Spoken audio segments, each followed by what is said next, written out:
Thank you, Honorable Speaker, for this chance. Honorable Speaker, I rise to eulogize the maverick, the enigma, the icon of Kenyan politics, the doyen just like his father, Raila Amolo Odinga. Raila Amolo Odinga can be remembered for many things, but I want to say I personally remember him for his honesty. He was a very honest politician. He was a politician who would not lie to you. If you are asking something and you can't get it, Raila Amolo Odinga will tell you that he is unable to give you that one, but you can get the alternative. I remember vividly when I vied in 2017 and had wanted to be in the ODM party. And my local ODM chairman, Sebetio Sabwa, brought me to Nairobi at Capitol Hill. And at Capitol Hill, we met Raila Amolo Odinga. And he actually believed I could make it. But back at home, there was leadership within the party that did not think so. And therefore, what he did was to make a public call and put it on speaker. And in front of Sebeto Sabo and others, the people who did not want me to be in the party said, we don't want Omboko. And when the discussion ended, Raila told me, you have heard, so you can see what to do. And that's how I left. Very honest person. I remember vividly, Honorable Speaker, in 2022, when we had the Azimio and the other collision, and we arrived and we met Raila Amolo Odinga together with Atuoli, together with Oparanya, and the former president, and we were being given chance to make a decision on what to do. I entered with Honorable Sabula. And he was so honest. When Sabula was asked, what do you want? He said, I want to be governor. He was told, no, I've already given out the ticket. Maybe you can be a deputy. I hope he's listening to me. That was so honest. I was asked my question, and when I gave my answer, which I'm guilty to say, I was just told the meeting was over, and it ended there. We went away. This was a very honest leader in politics. I want to remember Raila Amolo Odinga for peace and tranquility. That this is a man who would look at the holistic picture instead of looking at the personal benefits. We cannot ignore the KANU merger as we saw it when everybody thought that Raila could not work with Moi.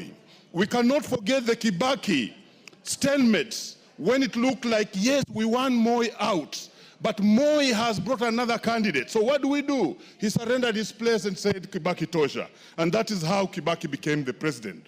And they worked together very, very, very well. And remember, even during that particular time, Honorable Speaker, he had had very tough wars with Kijana Wamalwa in Thika, but still he embraced Kijana Wamalwa because Wamalwa was now the deputy of Kibaki, and they still worked together. This guy had a big heart in politics. We cannot forget his handshake with Uhuru Kenyatta, and we cannot forget his handshake with Ruto.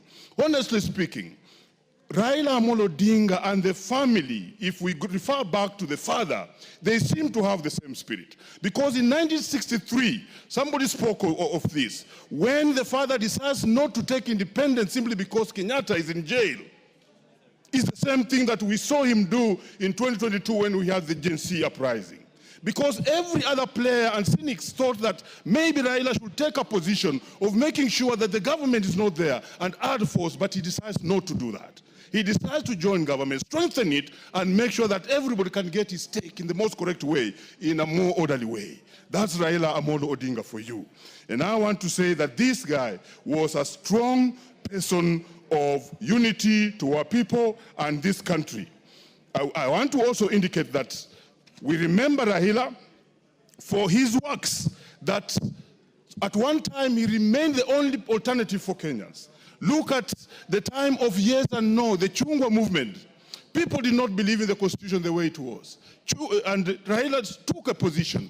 That is the position that people followed. And finally, we were relieved. Teachers of this country were lucky to actually get an opportunity through the constitution not to be devolved, because originally the teachers were supposed to have been devolved. We thank Raila for his great positions he always took during tough times. I deliver my condolences to the family. Thank you. Thank you.